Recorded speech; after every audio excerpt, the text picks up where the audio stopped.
Hey everyone, I'm Scott Cunningham, aka Scottsy Business, and today we're going to be talking about centralized lending crypto platforms that are, a lot of them are going bankrupt. It's pretty crazy.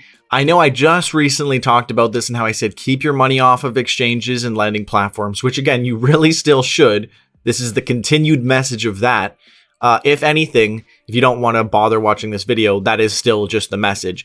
This will be my last video on lending platforms for a while, unless some crazy stuff happens. But there's just been so much going on that I felt like I had to do a follow-up and talk about some of the other platforms that have been going bankrupt and where I see this going in the future with lending platforms and everything that's playing out. And I'll share my little small conspiracy theory slash what I think is sort of going on right now. It feels like it's becoming a monopoly or a duopoly in the space, at least for pure lender platforms or lender focused platforms. Obviously there's exchanges that offer lending, but I think for a lot of the platforms that are very lending focused, a lot of them are going bankrupt, being sold. All this kind of stuff is going on right now. So let's talk about all that after a quick word from my sponsor today. Today's sponsor is tipmeacoffee.com, which is a Twitter crypto-esque like platform where you can upvote and earn. You earn TMAC cryptocurrency. I've already tested a lot of the stuff on this platform to make sure it's all legit. So I'm going to be testing this going forward, and I'd love to see you guys on there too. Check out the link in the description below. Okay, thanks again to my sponsor. So let's talk about this. We've got all these different lending platforms going bankrupt. Voyager, Vauld, Three Arrows Capital, and Celsius. I'm sure there's going to be more to come. I still think it's going to be crypto.com. Mind you, I don't have like evidence to prove that that's going to actually happen. That's just my suspicion. Still, I'd like to be on record for when that does happen. Blockfi was just bought out for only $25 million from FTX. And Blockfi is huge. So I can't imagine they were doing very well if they had to sell at such a low price. I expect more buyouts, more of these things to happen. We already know that Nexo has been making all these offers to a lot of these companies that are going bankrupt. Let me share my screen. They became partners with TrueUSD as well, which is also interesting. But the founder is Michael Arrington from TechCrunch. And I thought it was interesting to follow the trail of bits here, because Michael Arrington is part of TechCrunch. TechCrunch is owned by Yahoo. Yahoo is owned by Verizon, and Verizon is owned by Blackrock, which has been getting a lot of flack lately because they're the main backers of UDSC and Coinbase. And there's a lot of speculation that they might have had something to do with the UST depegging and, total collapse of that, all that stuff going on in the market. And it really feels like they're trying to get a hold on the market. They're trying to take over lending. They're trying to become the main stablecoin that everyone's using. It really feels like that's what's going on. That's kind of just my theory of what's going on, because most people have no idea that Nexo is somehow connected all the way back to Blackrock. And it just so happens that while most of the lenders are going bankrupt, you've got Nexo, where is it? Offering to buy Vauld, Nexo offering to buy out Celsius. It's like, why are they doing so much better than everything else, even though they had very similar interest and payouts and stuff? Maybe they just were doing really, really, really good.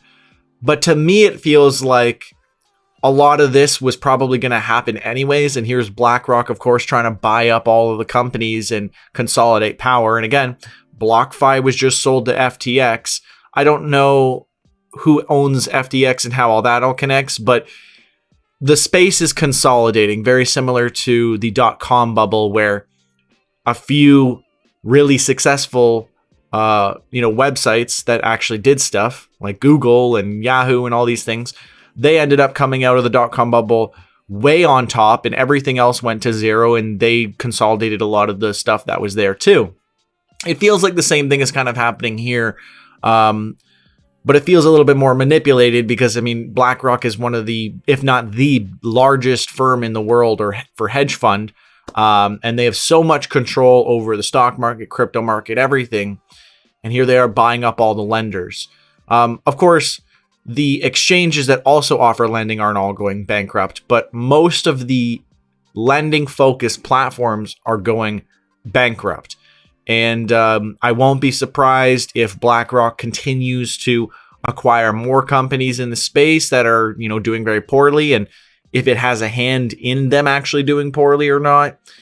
And I won't be surprised if USDT loses a lot of market share to USDC, because it really just feels like they're really making a push now to sort of take over the market. But yeah, a lot of crypto platforms, lending platforms are going bankrupt and just, really losing a lot of money. They're all halting withdrawals. They're all doing, they're pulling all the stops of all the things that we are always afraid to happen and we're always looking out for.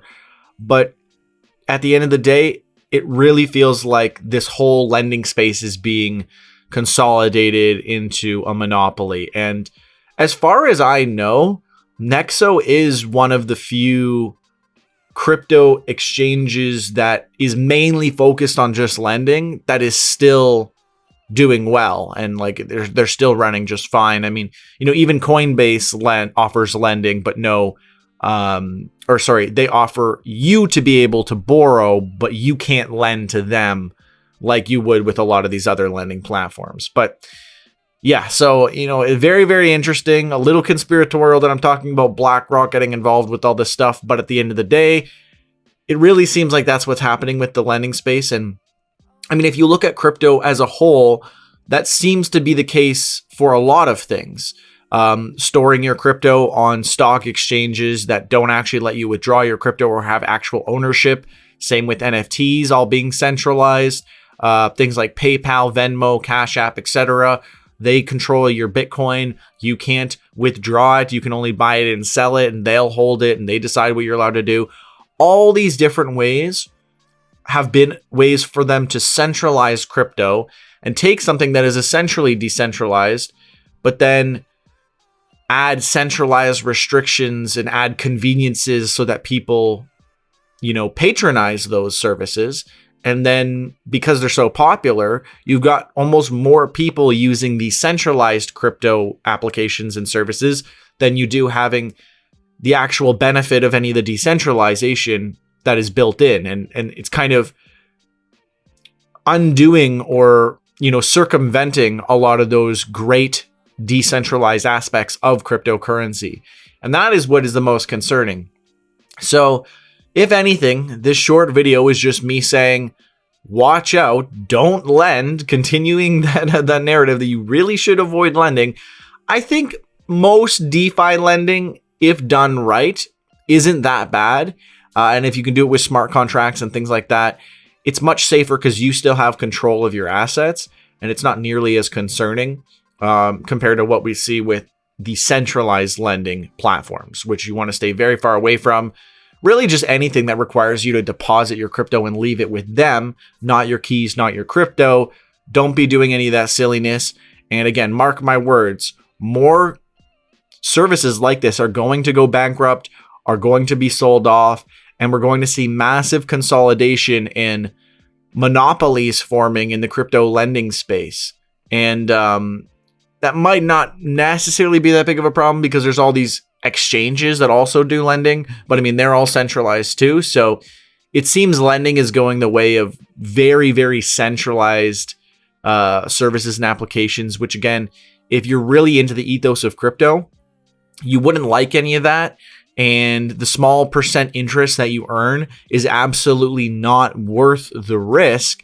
And if you do want to earn crypto passively, you should be looking for ways to stake your crypto and find crypto that is stakeable, that you believe in, and holding that and staking it. And again, don't be tricked by things like Binance, which say staking when really they're just also lending. So you got to be wary of that. You should be staking from a native wallet from that cryptocurrency that offers that. I like something like Trust Wallet because it covers so many different cryptocurrencies and you can stake stuff in there. I stake Atom. I stake Tron on a native Tron wallet. But again, you can use Trust Wallet for a lot of different things, so that's really nice. But yeah, that's my recommendation. Mind you, none of this is financial advice. Let me know, have you guys been burned by any of this stuff happening with lending platforms? Do you intend to lend? Do you do any DeFi lending?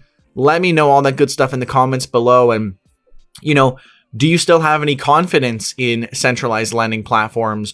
Do you think more are going to fall? Do you agree with me that maybe crypto.com is next because they've spent all their money on marketing? I mean, $700 million alone just to change the Staples Arena to crypto.com Arena. They're partnered with every UFC event that I see. They're everywhere with their marketing. And if they're even doing a fraction as bad as these other lending platforms have been, then they're in for some rough times as well. I mean, they've been cutting back on a lot of the stuff that they offer, especially with their credit cards. Who knows? We'll see. I just want to be on record for when it does happen and be like, yep, see, I knew it. But it is an exchange as well. And a lot of the exchanges that also lend have been doing somewhat okay. So I'm not that leaning towards it going down, but they're pretty, like, they've spent a lot of their money on marketing. So I'm a little suspicious that that could be the case. And if Nexo and Blackrock are really trying to take over the lending space, then I'm sure there's a lot more manipulation and sketchy things happening behind the scenes that we don't know about, that might come to fruition soon. But, crypto's on the up right now, so I'm not going to jinx it, hopefully. But yeah, let me know all that good stuff in the comments below. Thank you so much for watching to the very end. I always do really appreciate it. Make sure to comment #1ham in the comments below if you watch the whole video. Anyways, I'm Scott Cunningham, aka Scotty Business, signing off. Cheers.